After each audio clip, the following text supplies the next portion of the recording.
കമലദളം എല്ലാവർക്കും പ്രിയപ്പെട്ട സിനിമയാണ്. സിനിമയെ കൊണ്ടും പാട്ടുകൊണ്ടും. ഒരു ഇന്റർവ്യൂവിൽ കേട്ടിട്ടുണ്ട്, ആശ ചേച്ചിയാണ് ആ മോനിഷ ചെയ്ത കഥാപാത്രം ചെയ്യാനായിട്ട് വിളിച്ചിട്ടുള്ളതെന്ന് അന്ന്. പക്ഷെ അന്ന് എന്താണ് സംഭവിച്ചതെന്ന് പല കാരണങ്ങളാൽ ഇപ്പോൾ ആ ഫിലിം എല്ലാവർക്കും ആ സിനിമ കാണുമ്പോൾ ഒരു സങ്കടമാണ്. അപ്പോൾ ചേച്ചിക്ക് അത് കാണുമ്പോൾ കുറച്ചും കൂടി അധികം സങ്കടം ഉണ്ടോ?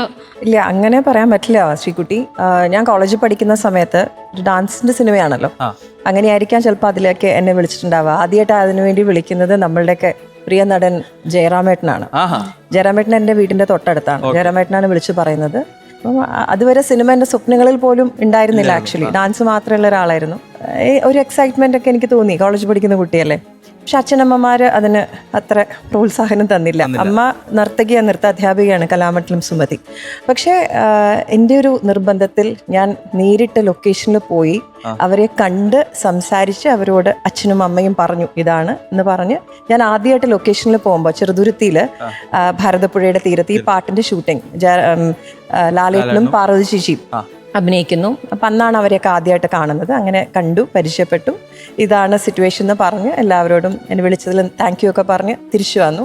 പിന്നെ അതിൽ സങ്കടം ഉണ്ടോ എന്ന് ചോദിക്കും. ഓഫ് കോഴ്സ് ആ സിനിമ കാണുമ്പോൾ ഒരു സങ്കടമൊക്കെ ഉണ്ട്. പക്ഷെ എപ്പോഴും ഞാൻ വിചാരിക്കും അന്ന് അഭിനയിച്ചിരുന്നെങ്കിൽ ഇപ്പൊ ഞാനൊരു അഭിനേത്രിയായിട്ട് അഭിനയിക്കാൻ പറ്റുമായിരുന്നു എന്നറിയില്ല. ചിലപ്പോൾ എല്ലാം കഴിഞ്ഞ് വീട്ടില് ഇരിക്കുന്നുണ്ടാവും. ഇത് ഏത് വർഷമായിരുന്നു? 92, 93 കാലഘട്ടങ്ങളിലായിരിക്കും. നമ്മളെന്തായാലും 92 ആയിരിക്കും. പഴയ ആ കാലഘട്ടത്തേക്കൊക്കെ നമ്മളെ കൊണ്ടുപോയി. മതിച്ചാണ്ട് ഇതേപോലെ എന്തെങ്കിലും കയ്യിൽ നിന്ന് മിസ്സായ ഏതെങ്കിലും, അല്ലെങ്കിൽ ചെയ്യണമെന്ന് ഒരുപാട് ആഗ്രഹിച്ച് പാടാൻ പറ്റാതെ പോയ ഏതെങ്കിലും ഒരു പാട്ടോ ഏതെങ്കിലും ഒരു സിനിമയോ? ഞാൻ അഭിനയിക്കേണ്ട ഒരു സിനിമ ഉണ്ടായിരുന്നു. അതെ, അത് കാതൽ കോട്ടായി. ഓക്കെ, അജിത്താണ് അതും തമിഴ്. അതെ അതെ ഓക്കെ. എന്നിട്ട് എന്ത് പറ്റി? ഞാൻ മദ്രാസിൽ പഠിക്കാൻ ചേർന്ന സമയം TV ഗോപാലകൃഷ്ണൻ സാറിന്റെ, എന്റെ ഗുരുനാഥന്റെ അടുത്ത്, ഓക്കെ, ആ അക്കാഡമി തന്നെയാണ് ഞാൻ താമസിച്ചത്. ഗുരുകുലം രീതിയിലായിരുന്നു പഠനം. അവിടെ ഒരു അൽസേഷൻ ഡോഗ് ഉണ്ട്, ജർമ്മൻ ഷെപ്പേർഡ്. അതിനെ കൊണ്ട് രാവിലെ ഞാൻ വാക്കിങ്ങിന് പോകും. അപ്പൊ പോകുന്ന സമയത്ത് ഈ സിനിമയുടെ ഡയറക്ടറും പ്രൊഡ്യൂസറൊക്കെ അവിടെ ഉണ്ടായിരുന്നു. അപ്പൊ എന്നെ കണ്ടപ്പോ നാങ്ക ഒരു പടം പണിട്ട് இருக்கோம், நீங்க நடிக்கிறீங்களா എന്ന് ചോദിച്ചു. ഹീറോവാ നടിக்கிறீங்களா? അവർക്ക് സിംഗറാണ്, അതൊന്നും അറിയില്ല. ഒന്നും അറിയില്ല.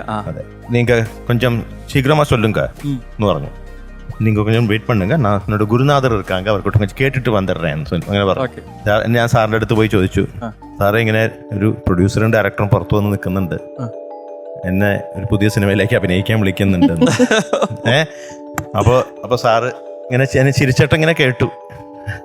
ആണോ, ഓക്കെ ഓക്കെ ഓക്കെ, അത് ശരി, അവര് പുറത്തുനിന്നുണ്ടല്ലേ, ഓക്കെ എന്ന് പറഞ്ഞു. അത് കഴിഞ്ഞിട്ട് പെട്ടെന്ന് ഇങ്ങനെ ആകാശത്ത് മേഘ ഇരുണ്ടു കൂടുന്ന പോലെ മോഹം അങ്ങോട്ട് മാറി, ഇങ്ങനെ ചിരിച്ചോണ്ടിരിക്കാള് കൊണ്ടിടുവേണം ഇവിടെ ഒരുത്തൻ പഠിക്കാൻ വന്നു, പാട്ട് പഠിക്കാൻ പോയിട്ട് അവൻ അഭിനയിക്കാൻ പോയി, നശിച്ച് നാറാണക്കിലെടുത്ത് അവൻ പോയി എന്ന് പറഞ്ഞു. അദ്ദേഹം ഇപ്പൊ ഫീൽഡിലുണ്ടല്ലോ, നമുക്കൊക്കെ അറിയുന്ന ആളാണ്, ഗായകനാണ്, അതെ, അഭിനേതാവാണ്. ഓക്കെ. അപ്പൊ അങ്ങനെ ഒരു പേടി സാറിനുണ്ടായിരുന്നു. അപ്പൊ അതുകൊണ്ടാണ് ശരിക്കും ആ ചാൻസ് മിസ്സായത്. കല്യാണത്തിന് മുമ്പ് എന്റെ ഗുരുനാഥൻ സമ്മതിച്ചില്ല, കല്യാണത്തിന് ശേഷം എന്റെ ഭാര്യ സമ്മതിച്ചില്ല. കല്യാണത്തിന് ശേഷം എന്റെ ഭർത്താവ് സമ്മതിച്ചു. അല്ല, എന്നിട്ട് ഈ സിനിമയിൽ എന്നിട്ട് ആരാണ് നായകനായിട്ട്? പിന്നെ അജിത്താണ്. അതെ അതെ അതെ, തല ആവേണ്ട ആളായിരുന്നു. Just miss. അതിനുശേഷം പല സിനിമകൾ വിളിച്ചിട്ടുണ്ട്. പ്രിയനന്ദന്റെ ഒരു ഫിലിമിലേക്ക് വേണ്ടി വിളിച്ചു. അത് MT സാറായിരുന്നു എന്റെ കഥ എഴുതിയിരുന്നത്. കല്യാണം കഴിഞ്ഞ ഇടയ്ക്കാണ് വിളിക്കണേ. അപ്പോ ഫോൺ പ്രിയൻ ചേട്ടൻ എന്നെ വിളിച്ചു. മധു ഇങ്ങനൊരു പുതിയ പ്രൊജക്റ്റ് ഉണ്ട്, MT സാർ പറഞ്ഞിട്ടാണ് വിളിക്കുന്നത്, ആ കഥാപാത്രത്തിന് മധുവിന്റെ ആ ഫേസും ആ രൂപമാണ് അതിന് മാച്ചിങ് എന്ന് പറഞ്ഞു. അപ്പൊ ശരി, ഓക്കെ എന്നൊക്കെ പറഞ്ഞു. ദിവ്യ തൊട്ടടുത്ത് നിൽക്കുന്നുണ്ട്. ഫോൺ വച്ചു കഴിഞ്ഞിട്ട് അപ്പോഴത്തേക്കും ദിവ്യ, ഇതിൽ വല്ല മേത്തൊക്കെ തൊട്ട് അഭിനയിക്കേണ്ട വല്ല സീനുണ്ടോന്ന് ചോദിച്ചു. അപ്പൊ ഞാൻ ഒന്ന് ചോദിക്കട്ടെ, ഞാൻ ഒന്നുകൂടി വിളിച്ചു നോക്കട്ടെ എന്ന് പറഞ്ഞ് ഞാൻ വീണ്ടും പ്രിയഞ്ചേട്ടനെ വിളിച്ചു.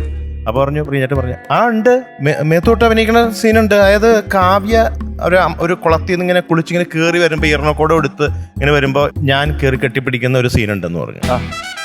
അതോട് കൂടി മുഖമൊക്കെ മാറി പിന്നെ ഇത് പറ്റില്ല എന്ന് പറഞ്ഞു. അങ്ങനെ ഫോൺ കട്ട് ചെയ്തു. അങ്ങനെ പ്രിയൻ ചേട്ടൻ ഇപ്പോഴായിരിക്കും ഇത് കേൾക്കുമ്പോൾ അറിയണത്. പ്രിയനന്ദൻ ചേട്ടൻ ഇനി ദിവ്യോടൊന്ന് ചോദിക്കാം, അടുത്തൊരു ഓപ്പർച്യൂണിറ്റി വരുന്നുണ്ട്, മധുവിനെ വിടുമോന്ന് ഞാനൊന്ന് ചോദിക്കാം. ഇപ്പൊ എവിടെയെങ്കിലും പൊക്കോളാനെ പറയാം. എവിടെ വേണമെങ്കിലും പോകും. കൂടെ കഴിഞ്ഞ സിംഹത്തിന് ആർക്ക് വേണം? അല്ല വേറെ ആശേച്ചി വേറൊരു കാര്യമുണ്ട്. ഇതിനിടയിൽ അർജുനില്ലേ, നടൻ അർജുൻ, മരുതമല എന്ന സിനിമയുടെ റെക്കോർഡിങ്ങിന് ഞാൻ പോയപ്പോ അർജുനും അദ്ദേഹത്തിന്റെ സിനിമയാണ്. അദ്ദേഹം സ്റ്റുഡിയോയിൽ ഉണ്ടായിരുന്നു. പാടി കഴിഞ്ഞ് ഇറങ്ങി വന്നപ്പോ നീങ്ക എൻ കൂടെ നടിக்கிறீங்களா, തമ്പിയാ നടിக்கிறீங்களா? അപ്പൊ ഞാൻ പറഞ്ഞത് നമ്മുടെ ജെന്റിൽമാനിലെ വിനീതേട്ടനെ അഭിനയിച്ച അതുപോലത്തെ ഒരു റോളായിരിക്കും. ഇങ്ങനെ സമാധാനിച്ച് ഞാൻ അപ്പൊ തന്നെ നാട്ടിലേക്ക് ഫോൺ ചെയ്തു. അപ്പത്തേക്കും ദിവ്യക്ക് അത് കുഴപ്പമില്ല, ഒരു മനസ്സിന്റെ മനസ്സോടെ അപ്പോഴേക്കും അനിയനൊക്കെ ആയിട്ടാണല്ലോ അനിയനൊക്കെ ആയിട്ട് അഭിനയിക്കുമ്പോ നല്ല രീതിയിലൊരു റോളൊക്കെ ചെയ്താൽ പോലെ. എന്തായാലും മതിച്ചാണ്ട് ഈ കഥ പറച്ചിലിൽ നമുക്ക് മനസ്സിലായി മതിച്ചാട്ടൻ വിങ്ങുന്ന വേദനയോട് കൂടിയിട്ടാണ് ഈ കഥകളൊക്കെ പറഞ്ഞതെന്ന്. ഇത് കാണുന്ന ഒരുപാട് അതെ. എന്നാലും ജസ്റ്റ് മിസ്സിനാ നമുക്ക് ആ തല എന്ന് പറയുന്ന പട്ടം നഷ്ടപ്പെട്ടത്. എല്ലാം നല്ലതിന് വേണ്ടി.